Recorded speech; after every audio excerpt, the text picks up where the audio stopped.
Bismillahirrahmanirrahim. Assalamualaikum warahmatullahi wabarakatuh. Alhamdulillah wassalatu wassalamu ala Rasulillah wa ala alihi wa sahbihi wa mawalah wa la hawla wa la quwata illa billahi wa ba'd. Alhamdulillah, di malam hari ini kita bisa duduk kembali di Masjid Muhajirin dan kita lanjutkan kajian kita masih membahas Qasasul Anbiya fil Qur'anil Karim, kisah-kisah para nabi di dalam Al-Quran. Dan malam ini kita akan membahas seorang nabi, satu di antara 4 nabi yang menguasai dunia. Al-Imam Ibnu Al-Jauzi rahimahullahu ta'ala dalam tarikhnya mencantumkan riwayat Abdullah ibn Abbas radhiyallahu anhuma. Nabi sallallahu alaihi wasallam bersabda bahwa penguasa yang menguasai sebagian besar dunia adalah arba'atun, ada 4 orang. Mu'minani wa kafiran, 2 mukmin dan 2 kafir. Fal mu'minani, adapun yang 2 mukmin, Dzulqarnaini wa Sulaiman, Dzulqarnain dan juga Raja Sulaiman. Wal kafirani Namrud wa Bukhtun Nasr, dan yang kafir adalah Raja Namrud dan Bukhtun Nasr. Wa sayamlikuha khamisun min ahli baiti, dan yang kelimanya kelak yang akan menguasai dunia adalah dari keturunanku, kata Rasul. Siapa? Al-Imam Mahdi. Berarti dari sini ada 4 orang yang menguasai dunia. Pertama Dzulqarnain, yang kedua Sulaiman, yang ketiga Namrud, dan yang keempat Bukhtun Nasr, dan yang kelima belum terjadi karena terjadinya di akhir zaman. Al-Mahdi Muntadhar, yang banyak orang mengklaim dirinya sebagai Imam Mahdi. Yang terakhir seorang wanita di mana ya? Di Garut atau di Cianjur gitu ya, bahwa katanya kedatangan Imam Mahdi sudah sampai di sana sehingga membuat gempa katanya.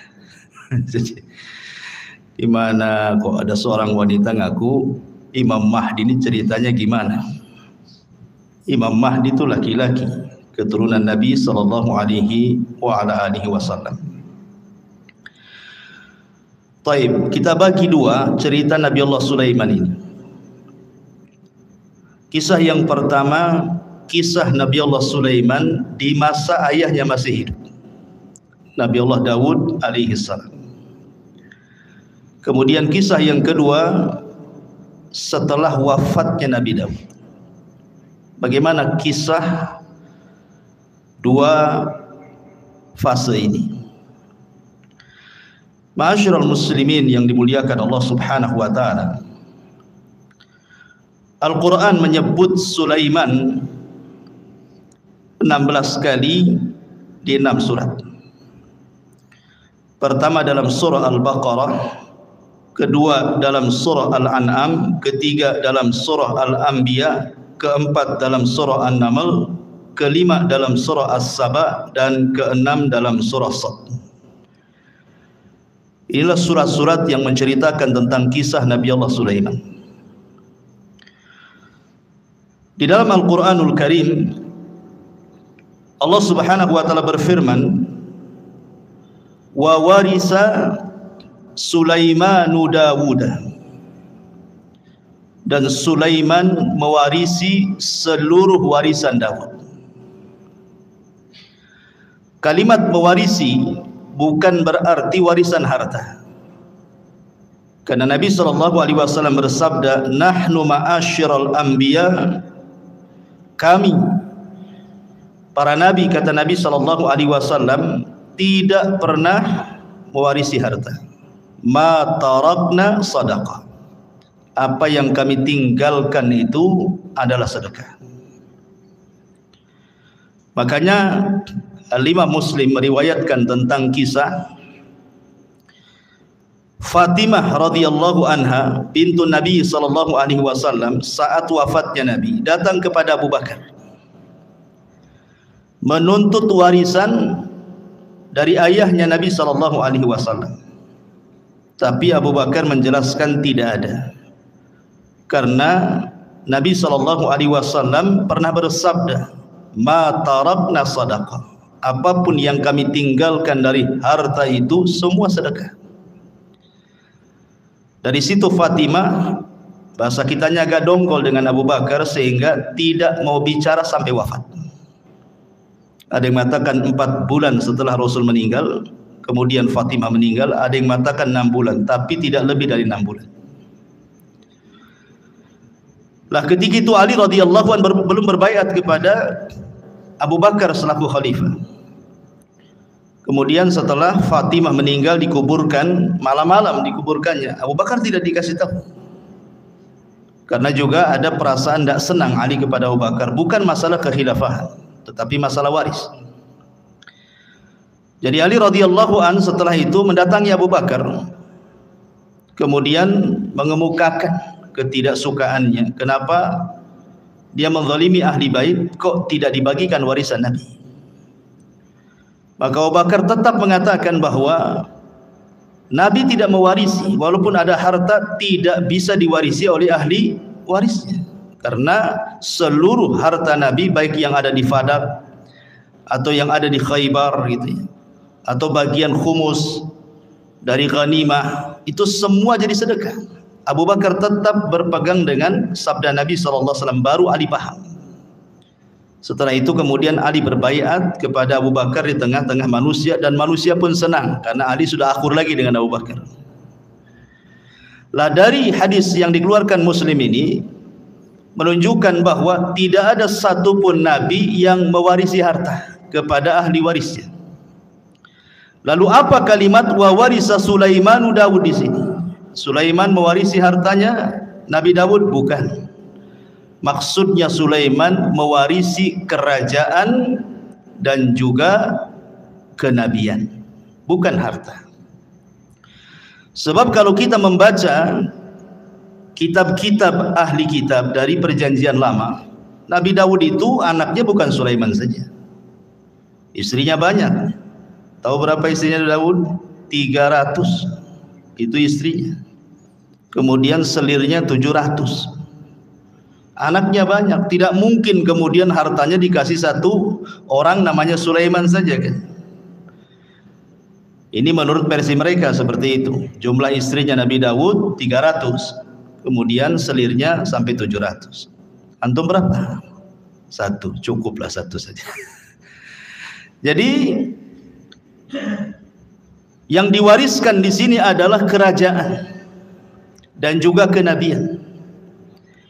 Dan inilah keutamaan Nabiullah Sulaiman di antara seluruh para nabi Bani Israel. Karena hanya ada 2 nabi, saya ulangi, yang mendapatkan 2 keutamaan yang tidak dimiliki Bani Israel, atau nabi-nabi Bani Israel, atau raja-raja Bani Israel.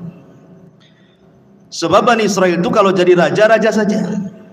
Kalau jadi nabi, nabi saja. Tetapi Nabiullah Sulaiman ini menggabungkan dua-duanya seperti ayahnya Daud, raja plus nabi. Itulah keutamaannya Nabiullah Sulaiman alaihi salatu wassalam. Jadi di sini Sulaiman mewarisi kerajaan dan juga kenabian, bukan harta. Karena Allah Subhanahu wa taala memberikan kepada Sulaiman jauh lebih kaya dibandingkan ayahnya. Makanya ayahnya tidak disebut raja penguasa dunia, yang disebut justru Sulaiman. Di antara 4 raja penguasa dunia adalah Sulaiman, Zulkarnain, Namrud, Bukhtun Nasr, dan kelak di akhir zaman Al-Mahdi Al-Muntadhar, Imam Mahdi yang ditunggu-tunggu kaum muslimin. Nabi Allah Sulaiman alaihi salatu wassalam meminta kepada Allah Subhanahu wa taala untuk dicerdaskan. Dan harusnya kita juga sama, meminta kepada Allah Subhanahu wa taala untuk diberikan pengetahuan. Makanya Nabi SAW selalu berdoa, Rabbi zidni ilma, ya Allah tambahkan pengetahuan kepadaku. Itu Nabi yang jelas-jelas dapat wahyu saja masih minta ditambah ilmu, apalagi kita. Disebutkan dalam hadis Abdullah ibn Amr ibn As radhiyallahu an, ketika Sulaiman selesai membangun Masjidil Aqsa, ingat bukan membangun dari pondasinya, karena Masjidil Aqsa juga sudah dibangun oleh Nabi Yakub sebelumnya. Jadi ketika Nabi Ibrahim dan juga Ismail membangun Masjidil Haram, maka Nabi Yakub membangun Masjidil Aqsa. Jarak antara Yakub kepada Sulaiman itu jauh sekali, ratusan tahun pun gitu ya. Sehingga kemudian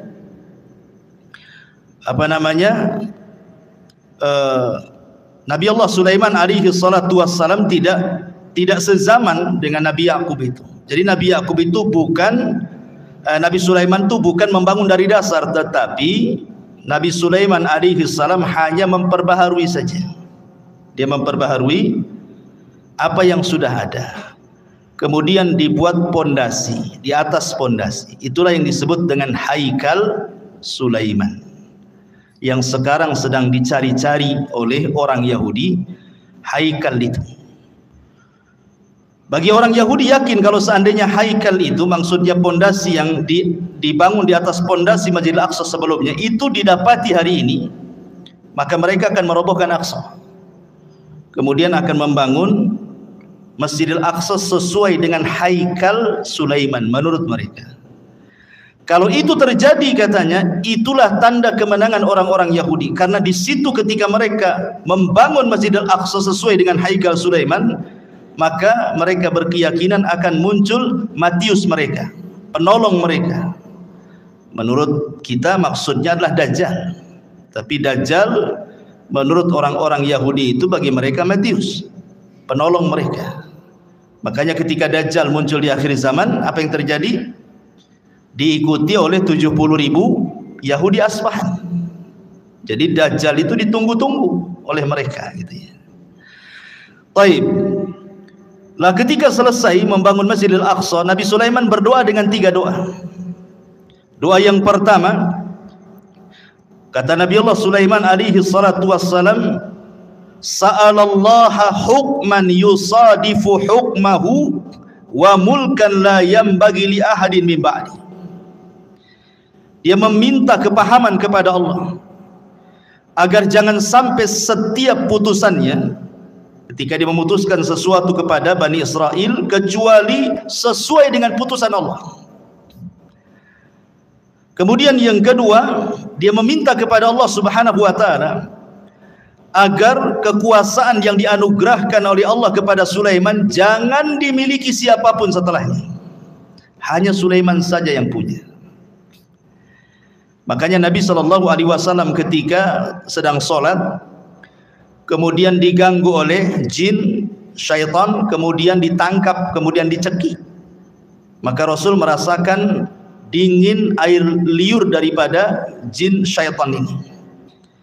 Kemudian Rasul mengatakan, kalau seandainya aku tidak ingat doa Sulaiman, wa mulkan la yambagi li ahadin min ba'di, kekuasaan yang tidak boleh dimiliki siapapun, sudah kuikat jin itu di tiang masjid supaya dilihat manusia dan dijadikan mainan, kata Rasul. Artinya dari sini bahwa Nabi Allah Sulaiman alaihi salatu wassalam meminta kepahaman kepada Allah agar jangan sampai putusannya salah. Jangan sampai putusannya salah, kalau bisa sesuai dengan putusan Allah Subhanahu wa taala. Makanya Allah kabulkan keinginan Sulaiman. Allah berikan Sulaiman berbagai macam mukjizat yang luar biasa. Nanti kita jelaskan. Baik, kita akan cerita fase di mana Nabi Sulaiman masih bersama ayahnya Nabi Allah Daud alaihi salatu wassalam berdasarkan Al-Quran dan hadis-hadis yang sahih saja. Adapun kalau ada kisah-kisah Israiliyat itu hanya sekedar pelezat cerita saja. Enggak perlu diyakini, enggak perlu didustakan, ya enggak perlu dibenarkan. Ya sebagai pelengkap saja. Ma'asyiral muslimin yang dimuliakan Allah Subhanahu wa taala. Suatu ketika ada satu kisah dari dua wanita yang dua-duanya itu punya bayi. Dua wanita ini sedang mandi ceritanya. Kemudian bayinya diletakkan di samping pemandian. Rupanya ada serigala. Kemudian dimakanlah salah satu bayinya, kemudian dibawa kabur ke hutan. Akhirnya kemudian setelah mandi dua wanita ini didapati cuma satu bayi. Maka oleh yang paling besar kakaknya wanita ini diambil bayi itu dan mengatakan ini milikku. Kata adiknya bukan, ini milikku. Akhirnya datanglah kepada Nabi Allah Daud alaihi salam, minta diputuskan ini bayi punya siapa, karena cuma satu masalahnya. Maka Nabi Allah Daud alaihi salatu wassalam tentu dengan ijtihad beliau seorang nabi. Akhirnya Nabi Daud memihak kepada yang memegang bayi, kakaknya, dan mengatakan itu bayimu, bukan bayi adik. Maka menangislah sang adik ini. Kemudian karena sudah putusan seorang raja, apalagi yang mau dibicarakan? Keluar. Sebelum keluar Sulaiman masuk. Kemudian mengatakan, wahai ayahku, bisa enggak saya ikut memutuskan perkara ini? Kata ayahnya, silahkan saja. Akhirnya Sulaiman alaihi salatu wassalam kembali memutuskan kes dua wanita ini. Kemudian Sulaiman mengatakan, ambilkan pisau. Orang-orang tercengang, kenapa Sulaiman minta pisau? Kemudian dikatakan, mau apa dengan pisau itu wahai Nabi Allah Sulaiman? Kata Sulaiman, saya ingin belah bayi ini jadi dua, pusar ke bawah dan pusar ke atas. Kan ini kan dua wanita saling mengklaim ini. Biar adil, kita potong aja bayinya jadi dua. Yang pusar ke atas ambil kakaknya, yang pusar ke bawah ambil adiknya. Nah, selesai. Kakaknya mengatakan, kalau itu putusan wahai Sulaiman, silahkan saja. Tapi adiknya membantah, jangan wahai Nabi Allah. Kalau memang engkau hendak membunuh bayi itu dengan cara memutuskan jadi dua, memotong jadi dua, sebaiknya serahkan saja bayi itu kepada kakak saya. Enggak apa-apa, saya tidak punya bayi. Dari sini Sulaiman tahu siapa wanita yang punya rahmat, siapa wanita yang tidak punya rahmat. Kata Sulaiman, itu bayimu, bukan bayi kakakmu. Kenapa? Karena kakaknya tidak ada rahmat. Masa mau dipotong, silahkan saja. Sementara adiknya enggak mau, berarti menunjukkan bayi itu bayi adiknya. Karena biasanya seorang ibu ada keterikatan emosional dengan anaknya kan? Maka Sulaiman mengatakan, ambil itu bayi. Dari sini Allah mengatakan, wa fahamna Sulaiman, kami berikan kepahaman kepada Sulaiman. Ini satu kisah. Kisah yang kedua, ini disebutkan di dalam Al-Quran surah Al-Anbiya ayat 78. Allah Subhanahu wa taala berfirman, wa Dawud wa Sulaimana idh yahkumani fil harthi idh nafashat fihi ghanamul qaumi wa kunna li hukmihim syahidin. Dan ingatlah kisah Daud dan Sulaiman, kata Allah, ketika keduanya memberikan putusan mengenai ladang, karena ladang itu dirusak oleh kambing-kambing milik kaumnya, dan kami menyaksikan keputusan yang diberikan oleh mereka. Bagaimana kisahnya? Jadi Bani Israel ini, yang satu punya kebun, yang satu punya kambing. Ini kambing-kambing ini tidak dijaga oleh pemiliknya, masuklah ke kebun orang, dirusaknya kebun itu. Dimakanlah daun-daunan, ladang-ladang yang baru saja ditanam, dirusak, semua dirusak. Namanya kambing gak berakal. Nah, kalau orang suka ngerusak ya kayak kambing ini, gak berakal. Jadi orang ini mengadu kepada Sulaiman, gimana nih kebun saya? Dirusak oleh kambing-kambing si fulan katanya. Kata Nabi Allah Daud, kalau gitu datangkan orang yang punya kambing. Didatangkanlah yang punya kambing dengan yang punya kebun di hadapan Nabi Allah Daud. Maka Daud kemudian memberi putusan bahwa yang punya kambing ini harus membayar dengan kambing-kambing dia seharga kebun yang dirusaknya. Pamannya kambingnya 100, kalau seandainya 10 ekor cukup untuk membayar kerusakan itu, ya sudah kasihkan 10 ekor. Itu putusan Nabi Daud. Maka ketika itu datang Nabi Allah Sulaiman dan juga meminta izin kepada ayahnya, boleh enggak ikut memberikan putusan? Kata ayahnya, silakan. Maka Nabi Allah Sulaiman memutuskan dengan putusan yang berbeda dengan ayahnya. Apa kata Nabi Sulaiman? Sekarang kambing-kambingmu serahkan ke yang punya kebun. Dia berhak dengan kambing-kambingmu sebagai jaminannya, dan dia boleh mengambil air susunya. Sementara engkau yang punya kambing, kau perbaiki kebunnya sampai sesuai dari sebelumnya, sebelum dirusak. Jadi suruh Nabi Sulaiman tukar-tukaran di sini. Yang punya kebun pegang kambing, yang punya kambing pegang kebun, supaya kebunnya ditanami lagi sampai kesedia kala baru kambingnya diambil lagi sebagai jaminan. Maka di sini keputusan Sulaiman lebih adil dibandingkan keputusan Nabi Allah Daud. Ini dua kisah disebutkan dalam hadis yang sahih dan juga disebutkan di dalam ayat Al-Quran surah Al-Anbiya ayat 79. Taib. Ini diantara dua kisah semasa Nabi Sulaiman bersama Nabi Allah Daud. Kita masuk pada kisah kedua. Bagaimana kisah Nabi Allah Sulaiman alaihi salatu wassalam itu sendiri. Setelah wafatnya Nabi Allah Daud alaihi salatu wassalam, maka Sulaiman menjadi pewaris tahta dan juga pewaris kenabian, sama dengan ayahnya. Dan Nabi Allah Sulaiman alaihi salatu wassalam diberikan banyak mukjizat sebagaimana doanya dia. Minta diberikan kerajaan yang tidak diberikan kepada orang setelahnya. Makanya banyak kemudian kehebatan dan kecerdasan Sulaiman yang tidak dimiliki banyak nabi. Di antara mukjizatnya adalah Nabi Allah Sulaiman alaihi salatu wassalam ya tadi diberikan kerajaan dan juga kenabian, dan itu tidak ada di zaman Bani Israel kecuali dia dan ayahnya saja. Tetapi ma'asyiral muslimin yang dimuliakan, kalau memang Nabi Allah Sulaiman diberikan kekayaan yang banyak, bagaimana dengan Nabi kita?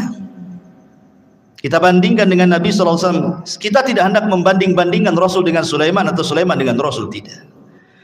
Tetapi kalau ada orang bertanya, berarti kalau begitu Nabi Sulaiman lebih hebat dong dibandingkan Nabi kita. Kan mesti ada yang ngomong begitu nanti kan?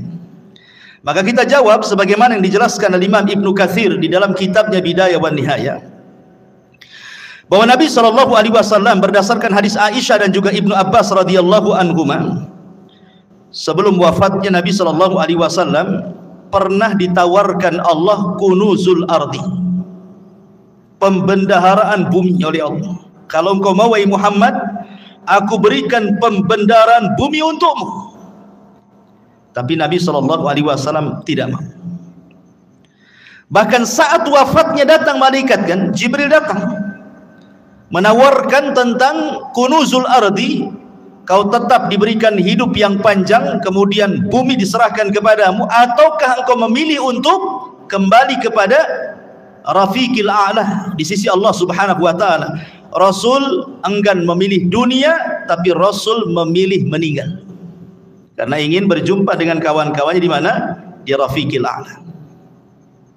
Artinya kalau seandainya Rasul meminta untuk hidup, tentu Rasul pun sama akan diberikan kekayaan yang pernah Allah anugerahkan kepada Sulaiman. Itu maknanya. Ini yang pertama. Kemudian yang kedua, Nabi Allah Sulaiman diberikan mukjizat muhadatsatu ma la yantiq. Nabi Sulaiman itu mampu berbicara dengan makhluk-makhluk Allah yang tidak bisa bicara. Ya, umpamanya dengan batu, dengan pohon dan yang semacamnya. Itu Sulaiman paham dengan bahasa-bahasa mereka. Maka ini pun sama juga dengan Nabi SAW. Bahkan Nabi SAW pernah mengatakan, inni la a'rifu hajaran kana yusallimu alayya bi Makkah qabla an ab'atha inni la a'rifuhu al-an. Apa kata Rasul? Sebelum Rasul SAW diangkat jadi Nabi, Rasul itu pernah kemudian lewat di sebuah tempat di Mekah, rupanya ada yang mengucapkan salam. Assalamualaikum ya Muhammad. Tapi Rasul melihat ke samping, tak ada pula orang. Ya, hanya ada bebatuan dan pepohonan saja kan. Akhirnya kemudian setelah Rasul diangkat jadi Nabi baru paham bahwa yang mengucapkan salam itu adalah batu dan pepohonan. Dan Rasul mengatakan, aku sekarang tahu di mana hajar ataupun batu yang ketika aku belum diutus jadi Nabi dia mengucapkan salam kepadaku. Artinya Nabi SAW pun diberikan oleh Allah Subhanahu Wa Taala mukjizat gitu ya, bahwa batu-batu kemudian pohon-pohon juga bertasbih dan mengucapkan salam kepada Nabi Sallallahu Alaihi Wasallam. Bahkan diriwayatkan dari Abi Sufyan dan dia Talha ibn Nafi' dari Anas bin Malik radhiyallahu an, jaa Jibril ila Nabi sallallahu alaihi wasallam dzata yaumin wa huwa jalisun hazinun qad hadaba bid-dima min darbati ba'di ahli Makkah. Jadi suatu ketika Rasul dipukuli ahli Makkah sampai berdarah. Jibril datang untuk menghibur Nabi sallallahu alaihi wasallam. Itulah bagaimana Nabi sallallahu alaihi wasallam luar biasa dalam berdakwah, di permulaan dakwah sampai dipukuli oleh orang Mekah sampai berdarah juga. Maka Jibril mengatakan, atuhibbu an urika ayah. Jadi Jibril ingin menenangkan kesedihan Rasul. Maukah aku tunjukkan kepadamu kuasa Allah? Maka Rasul mengatakan, na'am, tentu. Fanadhara ila syajaratin min wara'il wadi. Maka kemudian Jibril menatap satu pohon di balik lembah. Faqala, maka Jibril katakan, ud'u tilka syajarata fada'aha. Kau panggil saja pohon itu, maka pohon itu akan tercabut dari akarnya dan akan berjalan dan akan menghadap kamu, katanya. Kemudian Nabi SAW memanggil betul-betul pohon itu, betul-betul pohon itu tercabut dari akarnya, berjalan menghadap Rasul, mengucapkan salam. Kemudian kata Jibril, murha, perintahkan dia untuk kembali. Maka Rasul pun memerintahkan dia untuk kembali. Kata Rasul, hasbi, cukup, katanya. Artinya kalau Nabi SAW mau, semua pohon bisa diperintahkan, ya kan? Kalau mau, umpamanya kalau Nabi SAW mau, bisa saja pohon-pohon itu diperintahkan Nabi SAW. Dan ini mujizat Rasul.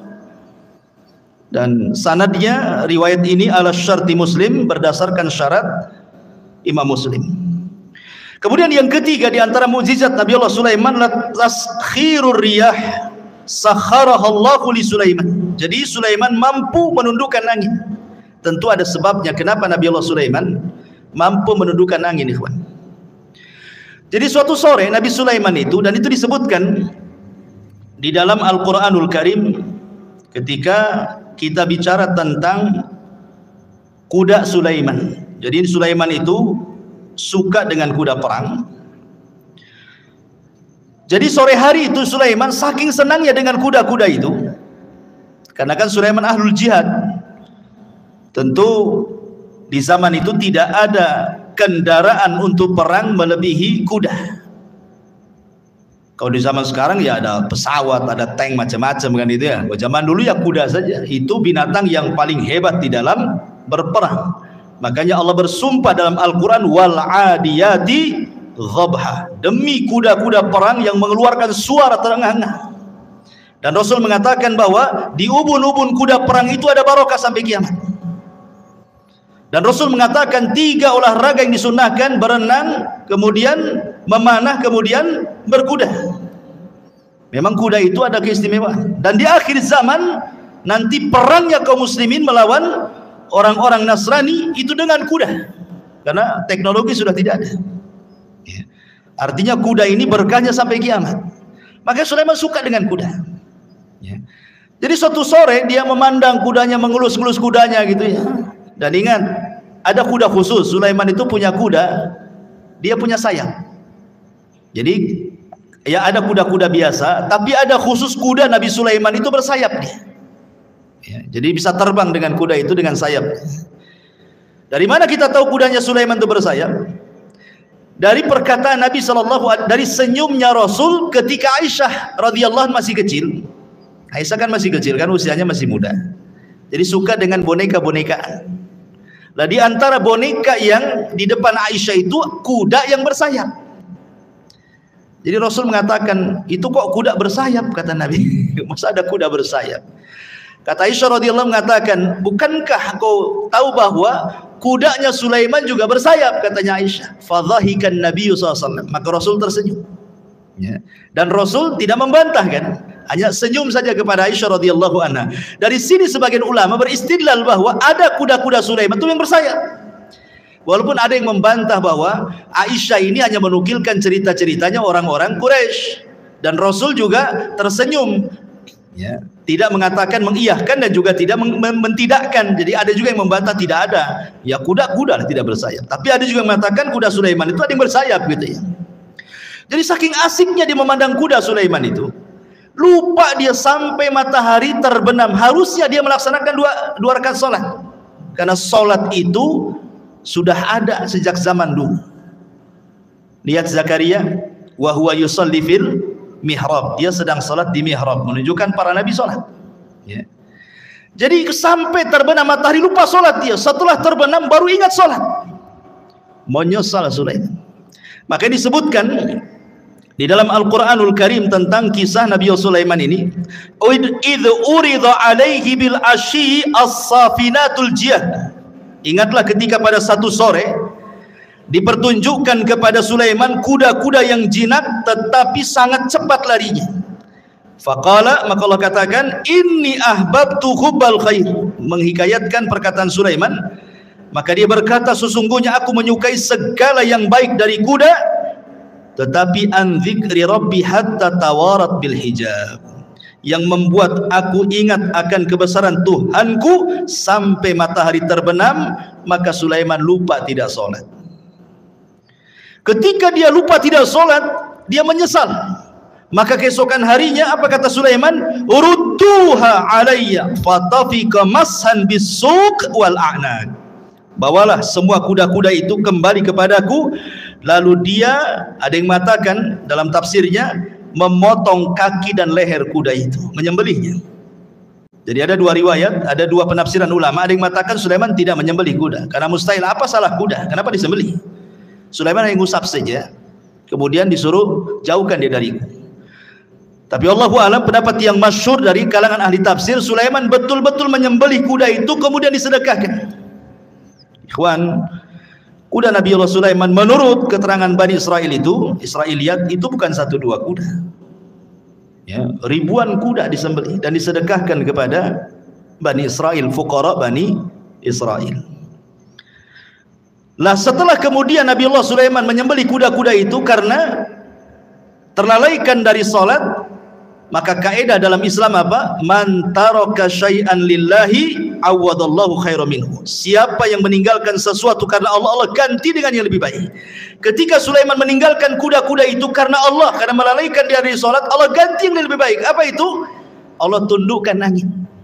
Jadi Sulaiman itu kalau berperang, dia membuat semacam papan kayu-kayu besar gelondongan gitu, kemudian diikat-ikat. Jadilah macam perahu, ya. Jadi kalau Sulaiman itu mau pergi kemana saja, naik saja dia di atas perahunya. Apa yang perlu dibawa, kuda atau pasukan apa, nanti dia suruh angin untuk mengangkatnya, tinggal pergi. Lebih enak kan, naik kuda kan. Makanya disebutkan dalam Al-Quran itu, kalau kuda itu mampu berjalan 1 bulan, cuman setengah, pagi berangkat, sore sudah sampai. Kalau naik kuda, sebulan perjalanan. Dan itu berarti Allah berikan yang jauh lebih baik dibandingkan kuda. Itulah sebabnya ditaklukkan angin kepada Nabi Allah Sulaiman alaihi salatu wassalam. Taib. Bagaimana dengan Nabi sallallahu alaihi wasallam? Apa keutamaan yang mungkin setara dengan ditundukkan angin kepada Nabi Allah Sulaiman? Maka Imam Ibnu Katsir rahimahullahu taala menyebutkan beberapa perbandingan. Beliau mengatakan, amma taskhirur riyah li Sulaiman faqad qala Allahu fi sya'nil ahzab. Kalau memang Sulaiman ditundukkan angin sehingga mudah untuk berperang melawan musuh-musuhnya, maka Rasul pun diberikan oleh Allah Azza wa Jal dengan mukjizat yang sama yang dicantumkan dalam surah Al-Ahzab. Ya ayyuhalladzina amanu udhkuru ni'matallah alaikum idh ja'atkum junudun fa arsalna alaihim rihan wa junudan lam tarauha. Wahai orang-orang yang beriman, ingatlah nikmat Allah atas kalian ketika kami datangkan tentara-tentara kami, kata Allah, dalam bentuk angin, dan juga tentara-tentara yang tidak dilihat, maksudnya malaikat. Ya. Jadi kalau Sulaiman untuk berperang mereka, atau dia dan juga pasukannya dibawa oleh angin, maka Allah Subhanahu wa taala juga memberikan mukjizat, tentara-tentara Allah membantu Rasulullah, termasuk angin dan juga para malaikat. Makanya ada istilah nusirtu bis sabah wa uhlikatil adu bid-dabur, kata Rasul. Aku ditolong dengan angin pagi dan kaum Ad dihancurkan dengan angin sore.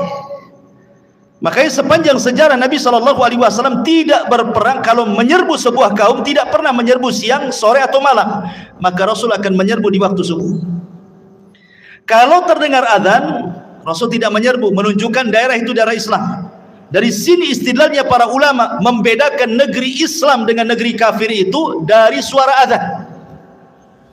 Jangan seperti orang-orang yang terpaham radikal membedakan negara Islam dengan negara kafir itu dari segi undang-undang. Undang-undang kita ini mengacu kepada Belanda, taugut. Negara kita kan negara taugut nih, kayak dia aja yang muslim tuh.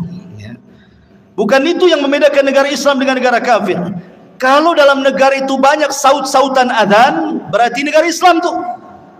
Kalau ada sebagian negara kita memang tidak sesuai dengan apa yang diturunkan Allah dan Rasulnya, ini bukan pembeda bahwa negara itu dikatakan negara taugut seperti negara kita ini. Ini bukan negara taugut. Ya. Kita ini negara Islam, walaupun sebagian undang-undangnya tidak mengacu kepada Islam. Kenapa? Berdalil dengan hadis tadi. Kalau Nabi SAW mendengar suara azan, Rasul tidak menyerah, Rasul pulang. Tapi kalau Rasul tidak mendengar suara azan, berarti negeri kafir itu diserang sama Nabi. Berarti kalau masih dengar suara azan bersaut-saut, apalagi negeri kita luar biasa, bukan dari masjid saja, musola bersera, sampai ringtone handphone pun suara azan, apalagi gitu ya. Ma'asyiral muslimin yang dimuliakan Allah Azza wa Jalla, kembali. Jadi Nabi SAW juga dikuasakan angin oleh Allah sehingga menghancurkan perang Ahzab itu, perang luar biasa, ikhwan. Bayangkan Nabi dikepung, namanya Ahzab. Ahzab itu kelompok-kelompok. Siapa kelompok-kelompok ini? Orang kafir Quraisy bergabung dengan orang-orang Yahudi, bergabung dengan orang-orang suku-suku Arab yang benci dengan Nabi, bergabung dengan orang munafik dari dalam lagi. Kalau bukan karena Allah, kalah Nabi itu.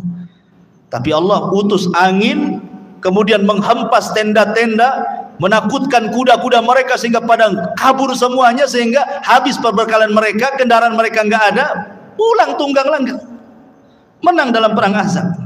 Ya. Baik, kemudian juga dalam perang Badar 350, 314 melawan 1000 lebih tentara. Rasul pun tidak punya pengalaman perang. Sahabat yang dibawa pun bukan sahabat pilihan, karena dalam perang Badar itu tidak ada tuntutan sahabat ikut, karena memang tujuannya bukan perang, tujuannya mau mengambil hartanya Abi Sufyan yang dari Syam menuju ke Mekah. Untuk apa? Sebagai pengambil hak. Dulu mereka hijrah ke Madinah, hartanya diambil orang Quraisy. Sekarang orang Quraisy lagi dagang tuh, maka dagangannya mau diambil sebagai ganti apa yang sudah mereka ambil. Rupanya Abu Sufyan cerdas pula, ngirim Dhamdham supaya memberitahu Abu Jahal bahwa dia akan diserang. Abu Jahal menyiapkan pasukan 1000. Rupanya terjadi perang Badar. Jadi perang Badar ini perang yang tak terduga masalahnya. Tetapi sampai Nabi ketakutan, takut kalah. Maka di malam harinya diistighotsah di samping Abu Bakar dan mengatakan, Allahumma intahlik hadhil isabah falan tu'bad abada. Ya Allah, kalau kau hancurkan kelompok yang sedikit ini, nggak ada lagi yang menyembah kamu di permukaan bumi, katanya. Allah menangkan 314 melawan 1000. Allah menangkan. Siapa yang Allah menangkan? Kaum muslimin. Dengan apa? Diutusnya oleh Allah 5.000 malaikat. 5.000 malaikat diutus. Kalau Sulaiman menggunakan tentara jin, tetapi Rasulullah SAW diutus oleh Allah bi 5.000 minal malaika. 5.000 malaikat turun dipimpin Jibril menggunakan kuda namanya Kaidu. Kudanya Jibril itu namanya Kaidum. Kaidum, Haizum. Haizum namanya. Ya, siapa kuda Jibril? Haizum. Kaidum, Haizum. Ya, sambil memacu kudanya. Sebentar saja kalah orang musyrik itu. Ya. Taib, masyarul muslimin yang dimuliakan Allah Azza wa Jalla. Ini mukjizat Nabi Allah Sulaiman. Kemudian mukjizat Nabi Sulaiman yang lain, taskhirul jin. Bisa menundukkan jin. Dan itu disebutkan di dalam Al-Qur'anul Karim, wa minal jinni man ya'malu baina yadayhi bi'idni rabbi wa man yazik minhum an amrina nudhikhu min adzabis sa'ir ya'maluna lahu ma yasha' min mahariba wa tamathila wa jifanil kal jawab wa qudurir rasiyat. Dan sebagian jin yang bekerja di hadapan Sulaiman, di bawah kekuasaan Sulaiman dengan izin Allah, dan siapa yang menyimpang di antara mereka kalangan jin dari perintah kami rasakan kepada mereka azab neraka yang apinya menyala-nyala. Maka para jin bekerja untuk Sulaiman sesuai dengan apa yang dikehendakinya, di antaranya membuat gedung-gedung tinggi, patung-patung, piring-piring besar seperti kolam dan periuk-periuk yang tetap berada di tungkunya. Jadi membuat periuk besar, kuali yang tidak bisa diangkat kecuali jin, saking besarnya kuali itu untuk masak, ya. Bahkan sebagian mereka dirantai jin-jin itu. Karena ada jin-jin itu yang mereka tidak nurut, makanya perlu dirantai dan diawasi. Ya, kalau punya proyek Sulaiman itu membuat gedung-gedung besar, maka Sulaiman akan duduk mulai dari terbit sampai terbenam matahari. Bagaimana jin itu bekerja? Sehina itulah jin di mata Sulaiman. Ya, karena itu mukjizatnya Sulaiman bisa menundukkan jin. Taib. Masyarul muslimin yang dimuliakan Allah Azza wa Jalla, maka Nabi SAW pun sebenarnya kalau tidak teringat dengan doa Sulaiman, tentu dia pun bisa menundukkan jin, kan itu. Kan tadi sudah saya ceritakan, Rasul ketika sholat diganggu oleh syaitan, ada yang mengatakan iblis, langsung iblis yang mengganggu. Kemudian dicekik oleh Nabi. Kemudian dia meniatkan untuk mengikat di tiang masjid. Kemudian Rasul teringat dengan doa Sulaiman. Wa mulkan la yanbaghi li ahadin min ba'di. Bahwa tidak boleh ada orang yang punya kekuasaan sepeninggalku. Ketika Rasul ingat ini, Rasul melepasnya. Ya. Artinya bahwa Nabi SAW juga bisa menundukkan atas izin Allah Subhanahu wa Ta'ala kalau Rasul mau, kan itu. Tapi Rasul teringat doanya Nabi Sulaiman, makanya Rasul kemudian melepaskan. Dan ini juga di antara mukjizat Nabi SAW. Lebih-lebih kalau di bulan Ramadan, apa yang terjadi? Sufidati syayatin. Ya, Nabi SAW diberikan kabar gembira oleh Allah Subhanahu wa Ta'ala, idza ja'akum Ramadan futihat abwabul jannah wa ghuliqat abwabun niran wa sufidati syayatin. Pintu surga dibuka, pintu neraka ditutup, setan-setan diikat semua. Ditundukkan oleh Allah Subhanahu wa Ta'ala untuk nabinya apabila datang bulan Ramadan. Ya. Kemudian juga di antara mukjizat Nabi Allah Sulaiman adalah fahmu lughatil hayawan. Sulaiman paham dengan bahasa binatang. Contoh ketika Nabi Sulaiman ini menyiapkan pasukan besar untuk menyerang, kemudian lewat ke sebuah lembah. Di lembah itu ada pasukan semut. Tiba-tiba kemudian salah satu semut atau pimpinan semut mengatakan, ya ayyatuhan namlu dukhulu masakinakum la yakhtimannakum Sulaiman wa junuduhu wa hum la yash'urun. Hei pasukan semut, kata pimpinannya, segera kalian masuk ke rumah-rumah kalian. Sebentar lagi Sulaiman dan pasukannya mau datang. Jangan sampai menginjak kalian kemudian mati dan mereka tidak sadar. Lihat husnudzonnya semut kepada Sulaiman dengan kalimat tidak sadar. Artinya kalau kalian terinjak itu bukan karena kesalahan mereka, karena mereka tidak sadar menginjak kalian, itu maksudnya. Itulah husnudzonnya binatang. Binatang aja bisa husnudzon sama orang. Kita ini suudon saja sama orang gitu.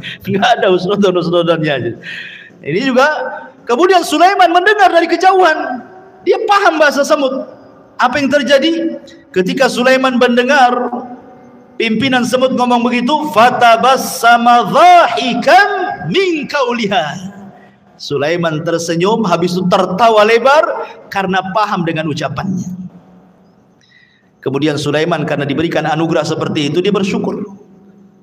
Apa doanya? Rabbi auzi'ni an ashkura ni'mataka allati an'amta alai wa ala walidai wa an a'mala salihan tardah wa adkhilni bi rahmatika fi ibadika salihin.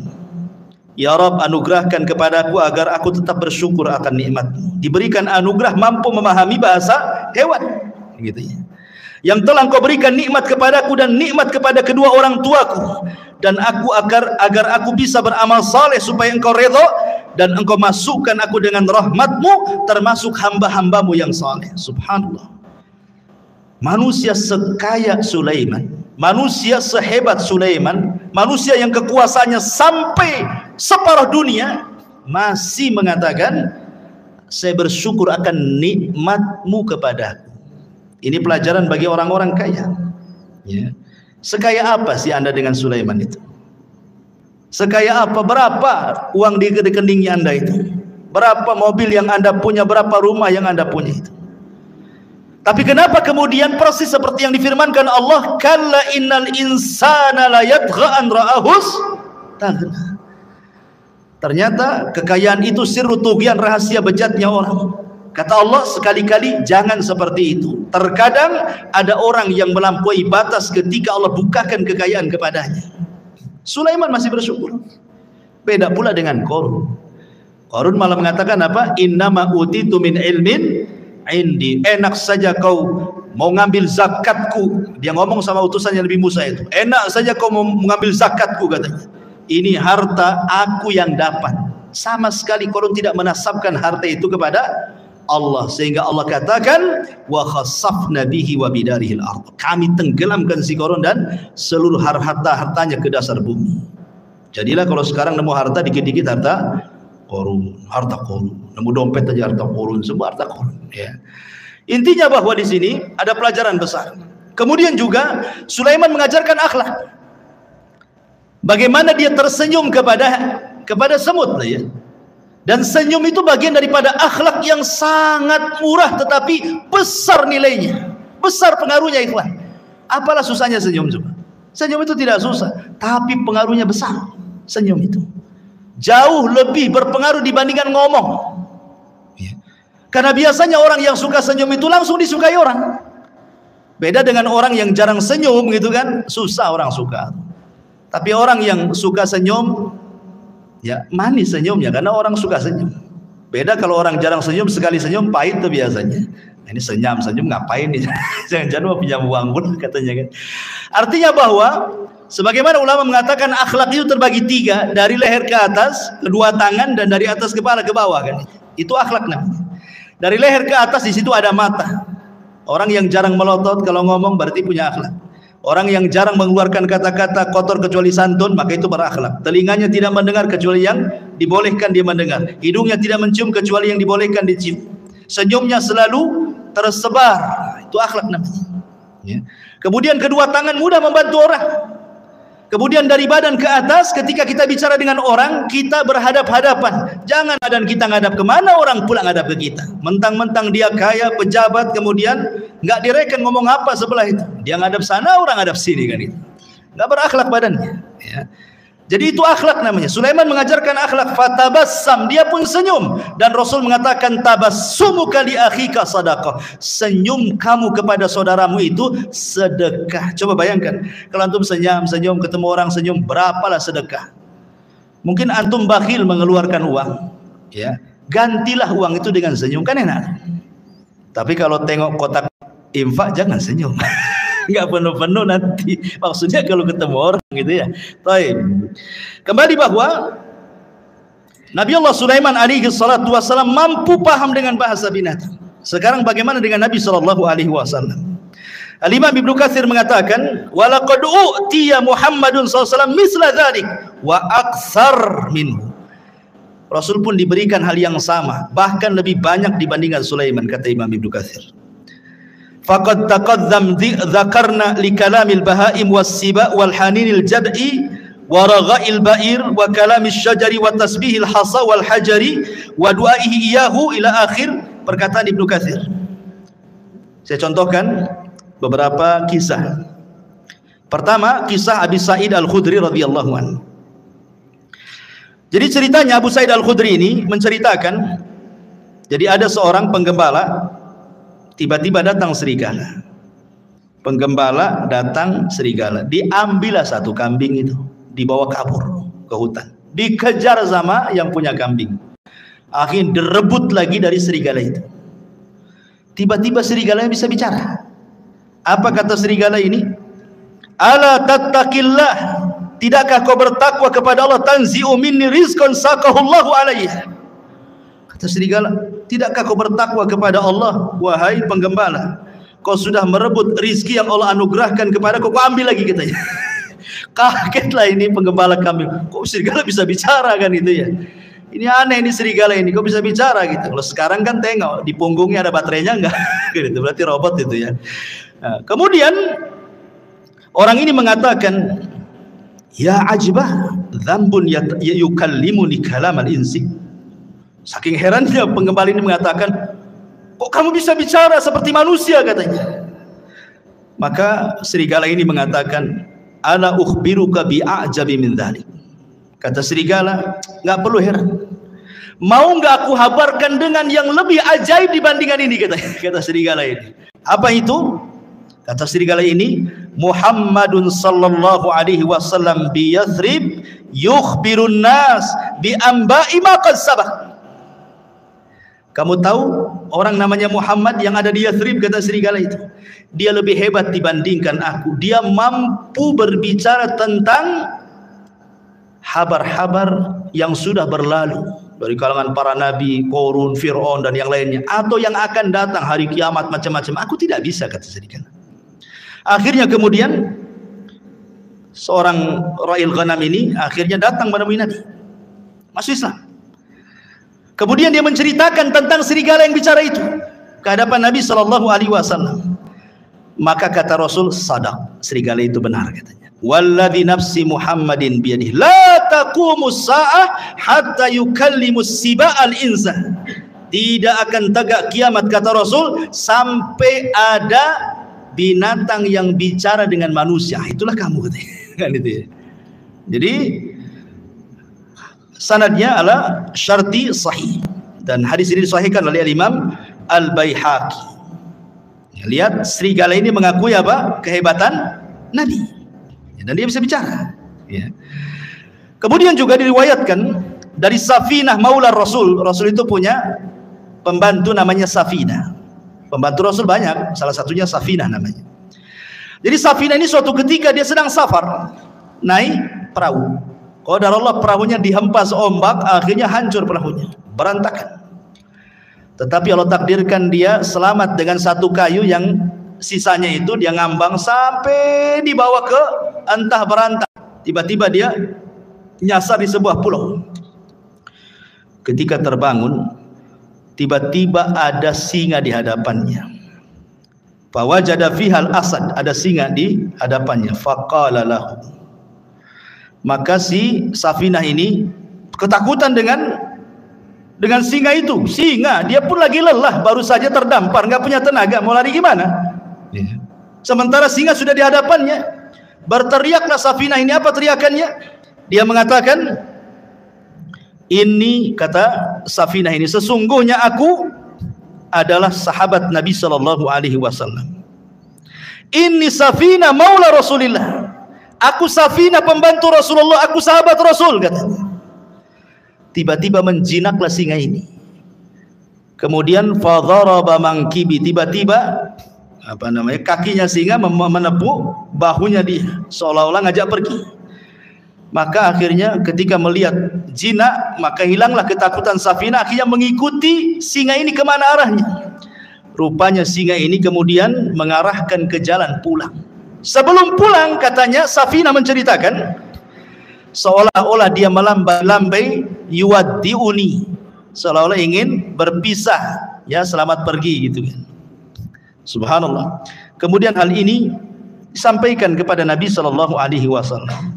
Lihat, binatang disebut saya pembantu Nabi, langsung jinak. Luar biasa. Kan nggak menghadap Nabi. Nabinya di mana? Safinah hanya beritahu, saya ini pembantu Nabi, tadinya singa yang garang jadi lunak gitu. Tapi antum jangan praktekkan. Masuk ke kandang singa, saya umat Nabi, apa nggak diterkam? Ya. Jadi ini menunjukkan ikhwatul fillah muliakan Allah Azza wa Jalla, bagaimana singa itu tunduk dengan hanya ucapan saya adalah khadimun Nabi. Luar biasa. Ya. Ini juga disebutkan Imam Ibnu Katsir dalam kitabnya Al-Bidayah wa Nihayah. Kemudian juga disebutkan dari Abdurrahman ibn Abdullah ibn Mas'ud dari bapaknya, dia mengatakan kunna ma'a Rasulillah SAW fi safarin famararna bi syajaratin fiha farha hamratan fa akhadnahuma. Kata Abdurrahman ibn Abdullah ibn Mas'ud dari bapaknya, dia berkata kami pernah safar bersama Rasul dalam peperangan. Tiba-tiba kami ini melihat ada burung cantik di atas pohon, cantik sekali.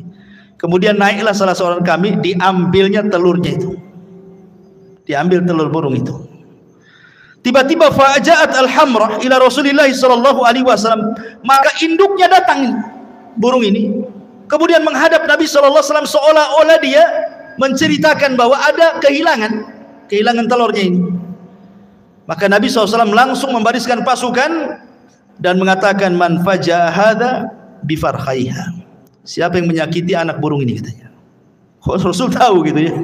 Ya, Rasul kan tidak tahu. Yang ngasih tahu apa? Burung. Melapor kepada Nabi sallallahu alaihi wasallam. Maka Rasul mengatakan rudduhuma, balikan anaknya. Kemudian dalam riwayat rudduhu rahmatan biha, kembalikan. Kalian harus punya kasih sayang. Ya. Sahabat mengembalikan. Artinya bahwa kalau Nabi SAW juga diberikan oleh Allah Subhanahu wa taala mujizat yang sama, paham dengan bahasa binatang, sampai Imam Ahmad meriwayatkan dari musnadnya kisah tentang Anas bin Malik radhiyallahu an. Bahwa suatu ketika Anas bin Malik radhiyallahu an masuk bersama Rasul di haid min haidil Ansar, di ganggang kota Ansar, kota Madinah, ya. Apa yang terjadi? Kata Anas bin Malik radhiyallahu an, tiba-tiba datang seekor ghanamun fasajadat lahu. Tiba-tiba lari seekor kambing, sujud pula di hadapan Nabi. Sahabat nengok, kok ada kambing sujud di hadapan Nabi gitu. Maka faqala Abu Bakar mengatakan, Rasul, kalau kambing yang tidak berakal ini sujud, harusnya kami yang sujud, katanya. Tapi Rasulullah mengatakan la yambagi an yasjuda ahadun li ahadin walau kana yambagi li ahadin an yasjuda li ahadin la amartul mar'an tasjuda li zawjiha. Tidak boleh. Kalau Allah perintahkan aku untuk merintahkan kalian sujud di antara kalian, maka yang pertama kali aku peruntukkan sujud bukan kalian kepadaku, tapi seorang istri sujud kepada suaminya karena besarnya haknya. Tetapi aku tidak diperintahkan untuk itu. Ada yang mengatakan hadisnya lemah, tetapi ada yang sahih yang dikeluarkan Musnad Imam Ahmad juga tentang kisah unta yang mengejar Rasul. Tiba-tiba Rasul sedang naik keledai bersama Jabir, disusul sama unta itu. Setelah untanya di depan, tiba-tiba dia buruk sujud di hadapan Rasul. Kemudian Rasul turun, dilihatnya unta itu nangis, diusap air matanya. Kemudian Rasul entah berbincang-bincang apa dengan unta, sahabat tidak tahu. Tiba-tiba Rasul berdiri, berteriak, man sahib hadal jamal, siapa pemilik unta ini? Tiba-tiba ja'a fatan minal ansar, datang anak muda dari Ansar, ana ya Rasul, saya Rasul. Maka Rasul marah dan mengatakan, afala tattaqillah fi hadhil bahimati allati malakakallahu iyyak, katanya. Tidakkah kau bertakwa kepada Allah? Allah sudah kuasakan unta kepadamu. Kenapa engkau tidak merawatnya? Innaka tuji'uhu wa tut'ibu, kau hanya membuat unta sakit dan engkau membuat unta lapar, kau hanya bisa mempekerjakan saja, tidak bisa mensejahterakan. Rasul paham juga dengan bahasa unta. Ya. Ini mukjizat, artinya kalau Sulaiman juga paham dengan bahasa semut dan binatang-binatang yang Rasul pun sama, bahkan lebih, kata Ibnu Katsir, dibandingkan Nabi Allah Sulaiman alaihi salatu wassalam. Kemudian juga yang lainnya di antara Sulaiman isalatun nuhas, mampu mencairkan tembaga persis seperti bapaknya. Kan bapaknya itu kan bisa membuat baju besi kan, tanpa harus dibakar, dikasih pandu besi. Tidak, Sulaiman juga seolah-olah tangannya panas, besi tinggal dikual-kual, bila baju besi. Makanya Allah mengatakan wa arsalna lahu ainal qitr, kami alirkan cairan tembaga bagi Sulaiman. Artinya Sulaiman mampu untuk membuat baju besi cukup dengan tangannya, persis seperti mukjizat bapaknya Nabi Allah Daud alaihi salatu wasallam. Ini diantara mukjizat yang Allah Subhanahu wa taala anugerahkan kepada Sulaiman. Ada satu kisah dari Abu Hurairah radhiyallahu anhu, hadis ini dikeluarkan Imam Ahmad dan disahihkan oleh Imam Hakim walaupun ada sebagian melemahkan. Jadi suatu ketika kharaja Sulaiman alaihi salam tasqi fara'a namlatan mustalqiyatan ala dhahriha rafi'atan qawami'aha ila sama taqulu Allahumma inna khalqun min khalqik laisa bina ghaniyun an suqyak faqala irji'u faqad suqitum bida'wati ghairikum. Jadi Sulaiman ini kan waktu itu terjadi pacaklik di Bani Israel. Nggak hujan lama, nggak turun-turun hujan. Jadi Sulaiman mau pasukan untuk sholat istisqa di lapangan. Tiba-tiba kemudian Sulaiman melihat ada semut sedang terlentang menghadap ke langit. Dan Sulaiman mendengar doanya semut itu. Apa doa semut ini? Ya Allah, aku ini adalah hamba dari hamba. Tidak ada yang lebih kaya darimu, maka hujani kami. Tiba-tiba ketika semut selesai doa, hujan tuh. Ya. Maka Sulaiman mengatakan kepada pasukannya, irji'u, pulang. Ya, cukup sudah, ada yang meminta hujan selain dari kalian. Ya. Kemudian Al-Hafidh Ibnu Hajar menyebutkan dalam Al-Talkhis bahwa Al-Imam Ad-Daruqutni Hakim juga mengeluarkan hadis dari Abu Hurairah tanpa menyebutkan Sulaiman. Jadi ada seorang nabi, tetapi riwayat ini walaupun lemah memperkuat bahwa yang berdoa kisah ini adalah kisah Sulaiman, karena ada riwayat walaupun lemah bahwa yang dimaksud nabi ini adalah Nabi Sulaiman. Tapi ada riwayat yang sahih tapi tidak disebutkan siapa namanya.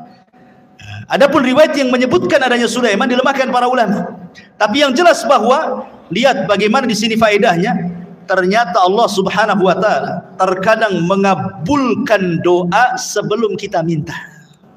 Itu syahidnya di sini. Orang-orang ini kan belum istisqa. Kenapa hujan? Rupanya orang lain yang minta. Dari sini menunjukkan bahwa Allah itu karim. Bukan Bang Karim ya, karim. Artinya karim itu pemurah. Dia bisa mengabulkan hamba-hambanya sebelum diminta. Dan itu bentuk malunya Allah Azza wa Jalla. Karena di antara sifat Allah itu adalah Hayyun Karim. Allah itu zat yang maha pemalu dan juga pemurah. Lah bentuk pemalunya Allah Subhanahu wa taala adalah Allah pantang apabila ada seorang hamba mengangkat kedua tangannya kemudian dibiarkan kosong tidak diberi. Allah pantang itu. Idza rafa'a 'abdun yadayhi ila sama faqala ya rabbi an yaruddahuma sifra, kata Rasul. Kalau ada seorang hamba mengangkat begini kemudian mengatakan ya Rabb, kemudian tidak diberi, oh tidak, pasti diberi orang itu. Atau terkadang belum dia berdoa sudah dikabulkan. Belum dia berdoa sudah dikabulkan. Subhanallah. Ya. Taib. Kemudian kisah Nabi Allah Sulaiman alaihi salatu wasalam bersama burung hudhud. Ini menariknya karena disebutkan di dalam surah An-Naml. Ma'asyiral muslimin yang dimuliakan Allah Azza wa Jalla. Jadi suatu ketika Nabi Sulaiman ini sedang mempersiapkan pasukan besar. Bayangkan pasukan Sulaiman ini jin, manusia, binatang, kemudian di atasnya burung terbang. Jadi nggak pernah terkena sengatan matahari. Sulaiman itu senantiasa dinaungi oleh burung-burung. Jadi kemana saja, mau di padang pasir, mau di mana, nggak kepanasan kan? Karena burung di atasnya masalahnya kan itu. Jadi suatu ketika mempersiapkan barisan itu, hudhud pula tak ada di situ. Mana hudhud? Dan burung hudhud itu adalah muhandis Sulaiman. Disebutkan dalam sejarah Israiliyat bahwa dia itu muhandis, seorang insinyur. Jadi hudhud yang diceritain ini seorang insinyur. Jadi terkadang nih Sulaiman nih kalau mau berangkat ke sebuah tempat, maka yang mengekor dari atas langit itu burung hudhud. Entah di depan ada jurang kah, entah di depan ada air, ada sungai, ada laut, nanti dikasih tahu tuh. Ya, karena Sulaiman tidak tahu yang gaib, ya kan? Jadi besar sekali memang jasanya hudhud itu kan. Makanya ketika tidak ada, Sulaiman marah. Kemana hudhud ini? Awas saja, kata Sulaiman, ngancam Sulaiman. Kalau dia datang dan tidak membawa alasan, la u'adzibannahu adzaban syadidan aw la adzbahannahu aw la ya'tiyani bisultanin mubin, katanya. Kalau dia datang tidak bawa alasan, ku siksa dengan siksa yang berat, atau ku sembelih dia, atau ku maafkan kalau bawa alasan, katanya. Ternyata famakatha ghaira ba'id. Ternyata hudhud sudah datang. Dari mana coba hudhud itu? Rupanya hudhud dari Yaman. Sulaiman di mana? Di Palestina. Sebegitu cepatnya itu terbangnya hudhud itu. Satu di Palestina, satu di Yaman. Cemana terbangnya itu? Menunjukkan Hudhud ini diberikan kemampuan oleh Allah kan gitu. Kemudian melapor, aku punya alasan kenapa aku tidak ada, kata Hudhud. Apa kata Hudhud? Dia mengatakan, inni wajadtu faqala ahadtu bima lam tuhid bihi wajituka bi min saba'in binaba'in yakin inni wajadtu imra'atan tamlikuhum wa utiyat min kulli syai'in walaha arsyun azim, katanya. Wahai Sulaiman, wahai rajaku, tunggu dulu ya. Aku punya pengetahuan yang kau tidak punya. Ini menunjukkan Sulaiman tidak tahu yang gaib. Kalau dia tahu yang gaib tentu tidak akan ancam-ngancam Hudhud. Ya. Jadi Nabi itu tidak tahu yang gaib. Hatta Sulaiman yang banyak mujizatnya sekalipun tidak tahu yang gaib. Buktinya Hudhud mengatakan, aku punya ilmu yang kau tidak punya, katanya. Dan di sini menunjukkan tawadhu'nya seorang Sulaiman, raja besar, penguasa dunia, masih mendengarkan alasan. Enggak diktator dia. Kalau diktator main cincang aja lah kan gitu ya. Didengerin tawadhu Sulaiman. Kalau punya alasan ngomong bahasa kita ya kan. Dia mengatakan begini, wahai Sulaiman, aku baru terbang ke Yaman. Aku temui di Yaman ada kerajaan besar. Rupanya yang memimpin seorang ratu, katanya. Itu kerajaan luar biasa, katanya. Memuji kerajaan itu. Masalahnya, kata Hudhud, mereka ini wajadtuha wa qaumaha yasjuduna lisyamsi min dunillah wa zayyana lahumus syaitanu a'malahum fasaddahum anis sabil fahum la yahtadun. Tapi sayang, wahai Nabi Allah, dia dan kaumnya menyembah matahari, bukan Allah yang disembah. Dan setan sudah menyesatkan mereka, menghalangi jalan Allah, dan mereka tidak dapat petunjuk, katanya. Subhanallah. Hudhud membawa risalah apa? Risalah tauhid, menunjukkan bahwa semua hewan tidak suka kesyirikan. Kalau Anda tahu, semua hewan tidak suka kesyirikan. Orang yang melakukan kesyirikan itu dibenci hewan. Lihat Hudhud di sini. Dia menyampaikan soal kesyirikannya kerajaan Ratu Balqis itu. Ya, jadi kalau ada orang yang melakukan kesyirikan, bukan kita ahli tauhid saja yang tidak suka, burung pun tidak suka. Ini Hudhud tuh gak suka dengan orang yang nyembah selain Allah ini. Kemudian diceritakan alasannya, setan sudah menghiasi mereka sehingga mereka tersedari Allah. Dari sini menunjukkan bahwa kesesatan apapun, kata Hudhud, pasti sutradaranya setan. Kalau ada orang nyimpang, orang sesat gitu ya, berarti dalangnya setan tuh di belakangnya itu. Hudhud ngasih tahu tuh sama kita. Ya. Akhirnya kemudian Sulaiman ya nggak begitu percaya saja. Namanya habar tuh bisa ya bisa tidak kan gitu. Makanya Sulaiman akhirnya gini saja. Kita lihat as-sadaqta am kunta minal kadhibin. Kita lihat beritamu, apakah engkau termasuk orang dusta ataukah benar beritamu itu. Jangan asal cerita saja, bawa bukti, katanya. Nih aku akan tulis surat. Bawa surat itu ke ratu yang ada di sana. Akhirnya ditulis. Lah tulisannya salah satunya apa? Bismillahirrahmanirrahim. Jadi pertama yang menulis Bismillahirrahmanirrahim itu Nabi Sulaiman. Sebelum Nabi kita, Nabi Sulaiman sudah menulis Bismillahirrahmanirrahim min Sulaiman, dari Sulaiman. Itu sejarah awal Bismillah itu. Ketika Ratu Balqis sedang duduk-duduk, datang si Hudhud itu ngasih surat. Dibaca surat itu, kagetnya bukan kepala. Ya. Habis itu kemudian dia kumpulkan tuh pembesar-pembesarnya Ratu Balqis ini. Kemudian Ratu Balqis mengatakan, qalat ayyuhal mala inni ulqiya ilayya kitabun karim. Telah sampai kepadaku surat yang karim. Lihat. Ratu Balqis menghargai surat itu. Dia tahu karena isi surat itu dari seorang nabi. Ya. Kemudian Ratu Balqis mengatakan, ya ayyuhal mala aftuni fi amri ma kuntu qati'ata amran hatta tashhadun. Sekarang bagaimana pendapat kalian? Ini raja maunya kita masuk Islam, kalau tidak dia serbu kita, katanya. Kata raja-raja ini, kata para pembesarnya, tunggu dulu wahai ratu, nahnu ulu quwwatin wa ulu ba'sin syadid wal amru ilaiki fangduri madza ta'muri. Tenang, kita ini kerajaan besar, tentara kita kuat, kita hadapi sajalah, katanya. Tapi putusan tetap kepadamu, nurut kepada Ratu Balqis. Ratu Balqis ini orang berakal, makanya dia mengatakan kepada para pembesarnya, ingat, innal muluk idza dakhulu qaryatan afsaduha wa ja'alu a'izzata ahlaha adillata wa kadzalika yaf'alun.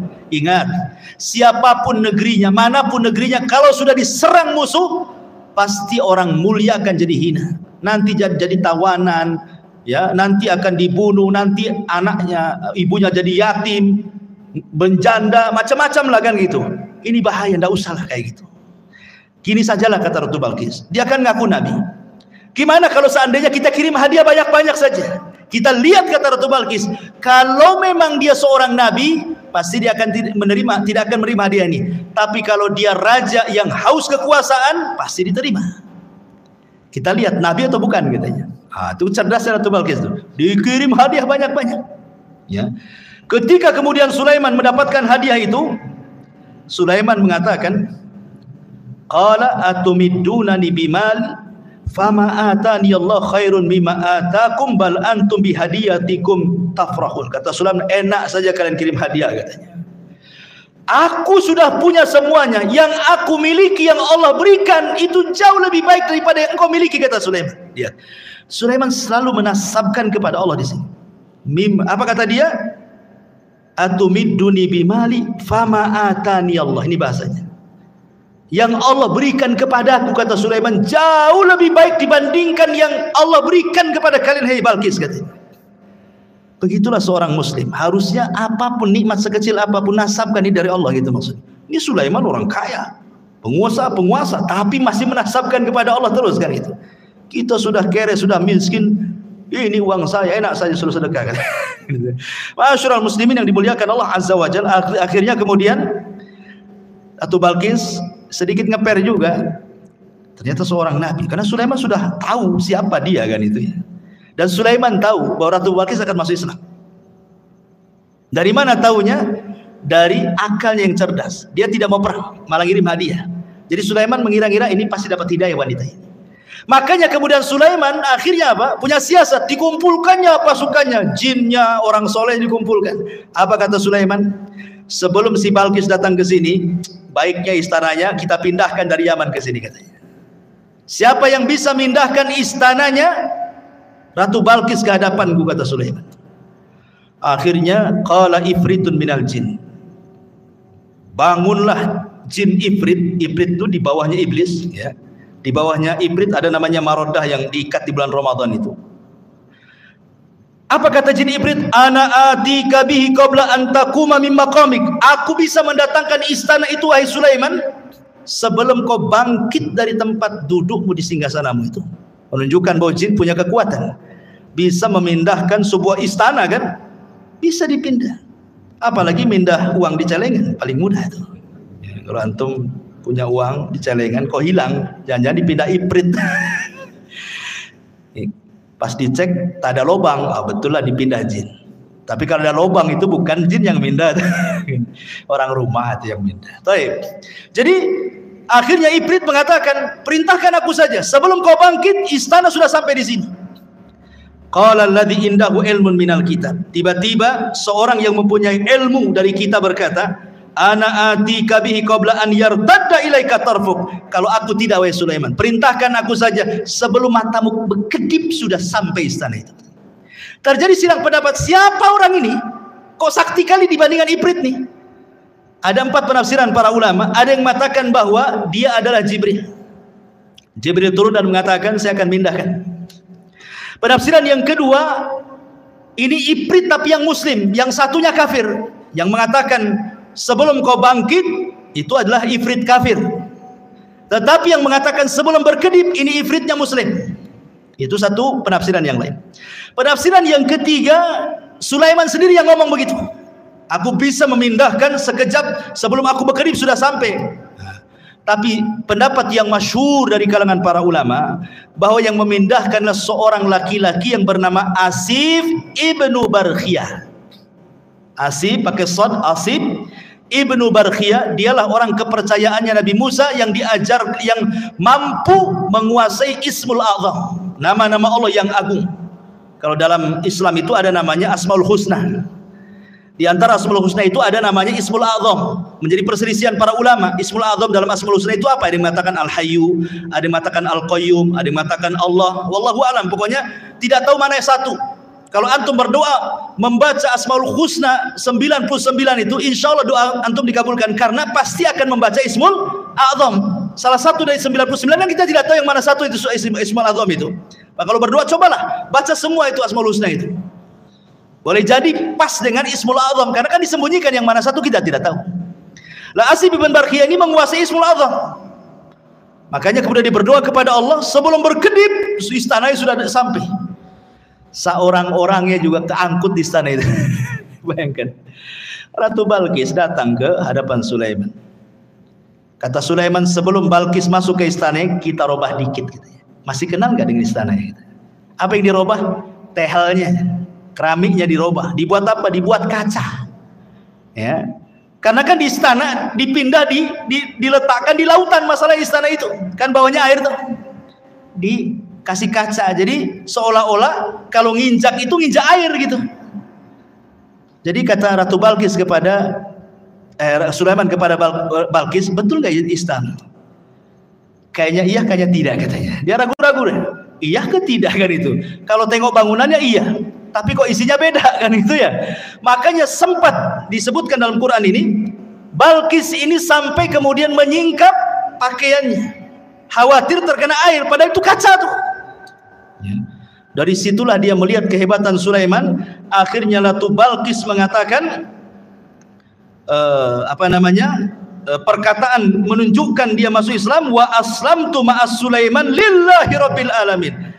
Maka Balkis pun mengatakan aku sekarang masuk Islam bersama Sulaiman. Dia masuk Islam akhirnya.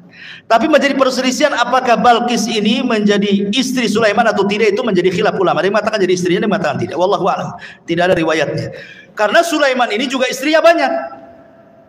Ada dalam sebuah hadis yang sahih. Jadi suatu malam Sulaiman itu diberikan kekuatan mampu menggauli istrinya.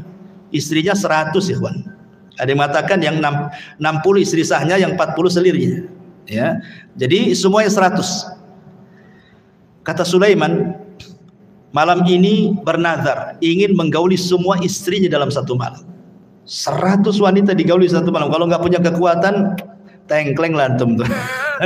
Ini kan khusus para nabi. Nabi itu diberikan kekuatan oleh Allah. Sulaiman diberikan kekuatan itu. Kemudian Sulaiman bernazar, aku ingin gauli dalam satu malam ini semua istri-istriku, dan aku berdoa kepada Allah setiap istriku mengandung punya anak dan kujadikan semuanya tentara di jalan Allah untuk berperang katanya. Itu Sulaiman. Itu nadarnya. Rupanya Sulaiman lupa membaca insya Allah. Harusnya dia mengatakan insya Allah. Karena masyiah itu tetap milik Allah. Kalau kita berkehendak, Allah tidak mungkin terjadi. Allah berkehendak, kita tidak, pasti terjadi. Itu semua kaidah seperti itu. Harusnya Sulaiman mengucapkan insya Allah. Maka malam itu digilir semua istri-istrinya. Rupanya tidak ada yang mengandung kecuali satu. Ketika melahirkan separuh manusia, separuh bukan. Tidak punya kaki. Puntung kakinya ke atas. Ya, nggak punya kaki. Ya.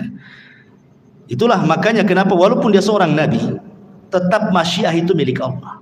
Kehendak itu milik Allah. Makanya penting mengucapkan insya Allah.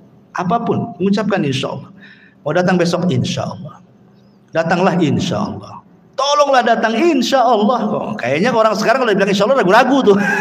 Padahal insya Allah itu maksudnya mengaitkan kejadian kepada Allah. Karena Allah yang berkehendak. Walaupun kita sudah yakin besok akan datang, yang namanya kehendak milik Allah ternyata ketabrak, ternyata ada masalah, ternyata macet, kan nggak jadi juga kan gitu ya. Makanya setiap apapun gantungkan kepada Allah Subhanahu wa taala. Untuk terakhir karena waktu juga. Jadi sebelum wafatnya Nabiullah Sulaiman alaihi salatu wassalam, ada satu kisah juga yang menarik di sini tentang kisah seorang petani. Ya, belum saya ceritakan. Jadi suatu ketika ada seorang petani, dia berangan-angan ingin mendapatkan kekuasaan seperti yang dimiliki oleh Sulaiman. Akhirnya kemudian angin itu tiba-tiba kemudian memberitahu Sulaiman bahwa ada orang yang berangan-angan ingin seperti dia. Angin yang menceritakan kepada Sulaiman. Maka Sulaiman pun datang kemudian menemui petani itu dan mengatakan, wahai petani, janganlah kau berangan-angan sesuatu yang kau tidak mampu. Jangan. Ya, dan di sini juga ada berdoa itu sesuai dengan kemampuan. Jangan berdoa kepada Allah meminta sesuatu yang mustahil antum dapat. Walaupun kita tahu bahwa bagi Allah tidak ada yang mustahil. Tapi kan kita melihat kenyataan. Ya, pemanya antum ini hanya kerja ya gaji mungkin pas-pasan, serabutan, tukang bangunan ke ojek online atau apa gitu kan. Berdoa, ya Allah, jadikan aku presiden, pemanya kan. Buatkan aku istana besar. Ya mustahil juga. Bagi Allah tidak mustahil, tapi kan kita tahu kemampuan kan. Ya, seperti orang ini kan meminta kepada Allah supaya diberikan seperti yang diberikan kepada Sulaiman kan. Maka Sulaiman mengatakan, janganlah meminta sesuatu kecuali yang engkau mampu. Kata Sulaiman, demi Allah, tasbihnya engkau satu kali, la tasbihatun wahidatun, kata Sulaiman, khairun minad dunya wa ma fiha. Kau cukup bertasbih, subhanallah, itu lebih baik dibandingkan dunia dan isinya, kata Sulaiman. Subhanallah ya, keistimewaan tasbih ya, subhanallah. Baik, jadi sebelum wafatnya Sulaiman, tadi saya sudah jelaskan, Sulaiman membangun Masjidil Aqsa. Kemudian berdoa kepada Allah Subhanahu wa taala dengan 3 doa. Ya, salah satunya doanya apa? Supaya Sulaiman diberikan hukum yang tidak menyelisih hukum Allah. Yang kedua, agar kerajaannya yang sudah dikuasai jangan diberikan kepada orang yang setelahnya. Yang ketiga, siapapun yang datang ke Masjidil Aqsa tidak berniat kecuali untuk sholat, keluar seperti bayi yang dilahirkan tidak punya dosa. Kata Rasulullah, adapun yang 2 sudah dikabulkan. Adapun yang ketiga, aku hanya mengharap Allah mengabulkannya. Kenapa? Karena Rasul sudah sholat di Baitul Maqdis ketika Isra Mi'raj. Kan itu ya. Dia ingin dikabulkan yang ketiganya. Dan yang terakhir, kisah wafatnya Sulaiman. Jadi ketika Nabi Allah Sulaiman alaihi salatu wassalam mendekati ajalnya, dia meminta kepada Allah Subhanahu wa taala agar kewafatannya Nabi Sulaiman ini jangan sampai diketahui bangsa jin yang sedang bekerja. Karena memang walaupun demikian kan yang bekerja kepada Sulaiman bukan jin muslim saja, jin kafir banyak. Dan mereka harus ditunggu. Makanya Nabi Sulaiman itu kalau menunggu jin-jin kafir sedang bekerja itu mulai dari terbit matahari berdiri di singgasananya sampai terbenam matahari. Jadi betul-betul mereka diawasi terus 24 jam. Jadi suatu ketika Sulaiman ini sedang memegang tongkat. Kemudian Allah takdirkan datang malaikat maut mencabut nyawa Nabi Allah Sulaiman. Lama Sulaiman itu tidak dijelaskan dalam sejarah berapa lama dia duduk di singgasananya sambil bertelekan kepada tongkatnya gini. Ya, sambil tongkat. Jadi yang menjadikan jasad Sulaiman tidak jatuh karena ada tongkat yang dipegangnya. Entah berapa lama, wallahu alam, tidak dijelaskan, Quran tidak menjelaskan, hadis juga tidak menjelaskan gitu. Yang jelas tiba-tiba tongkat itu dikerumuni oleh rayap, kemudian memakan tongkat itu sedikit demi sedikit. Akhirnya kemudian tongkat itu pun patah, lemah, hancur, Sulaiman terguling. Ketika Sulaiman terguling, maka jin-jin mengatakan, kalaulah kami tahu yang gaib Sulaiman itu sudah mati, tentu kami tidak dihinakan seperti ini. Dari sini menunjukkan bahwa jin tidak tahu yang gaib. Ya. Lah ketika Sulaiman meninggal dunia, ingat ketika di zaman Nabi Sulaiman itu kan banyak dunia perdukunan ya. Sebelum Sulaiman diutus itu kan dunia perdukunan di mana-mana. Ya. Makanya Allah utus Sulaiman untuk memberantas dunia perdukunan. Makanya diutus Asif ibn Barkhiyah tadi untuk mengambil semua buku-buku dukun-dukun itu. Kemudian diancam dukun-dukun itu, kalau masih melakukan praktik perdukunan dibunuh. Maka tidak ada berani satupun dukun yang melakukan praktik perdukunan. Mereka diminta tobat dan mentauhidkan Allah. Kemudian buku-bukunya disimpan oleh Asif ibn Barkhiyah di sebuah kotak dan itu diletakkan di bawah singgasana Sulaiman. Sulaiman pernah ngancam, siapa yang mengambil buku sihir ini, kalau dia manusia aku bunuh dia, kalau dia dari kalangan jin terbakarlah dia. Ketika Sulaiman meninggal dunia, jin tidak bisa mendekati karena terkena sumpahnya Sulaiman, kalau diambil sama dia kan terbakar. Akhirnya kemudian mereka merayu, ada 2 orang namanya Harut dan Marut. Ada yang mengatakan Harut Marut itu manusia, ada juga yang mengatakan Harut Marut itu malaikat, ada yang mengatakan Harut Marut itu setan, macam-macam lah penafsiran ulama ya. Tapi yang jelas bahwa akhirnya diambillah oleh Harut dan Marut ini, kemudian diajarkan kepada manusia. Harut Marut sudah mengatakan ini tidak boleh diajarkan kepada kalian. Kalau kalian bisa belajar ini bisa kufur masalahnya. Sehingga ada sebagian orang Yahudi tidak mau belajar, tapi ada juga yang tetap belajar. Akhirnya kemudian tersebarlah kesyirikan sihir kembali setelah Sulaiman wafat. Ya.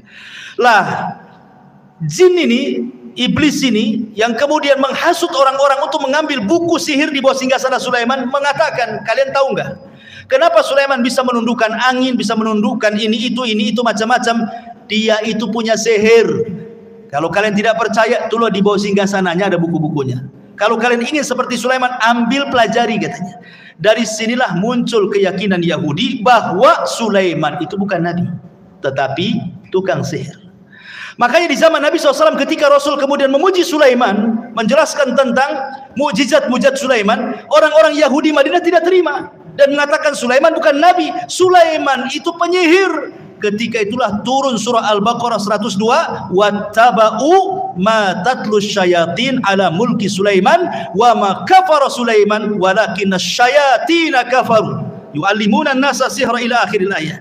Dan mereka mengikuti apa yang dibacakan oleh setan-setan di zaman kerajaan Sulaiman. Sulaiman tidak kafir, artinya Sulaiman tidak mengajarkan sihir. Lalu siapa yang mengajarkan sihir itu? Setan-setan itulah yang mengajarkan sihir. Jadi kita katakan bahwa Sulaiman itu nabi, tapi orang Yahudi mengatakan dia sihir, penyihir. Nauzubillah. Makanya Allah turunkan wattaba'u ma tatlu syayatin ala mulki Sulaiman wa ma kafara Sulaiman walakinna syayatina kafaru yu'allimuna an-nasa as-sihra wa ma unzila 'alal malakaini bi Babila Harut wa Marut. Wallahu a'lam. Kisah Harut Marut panjang.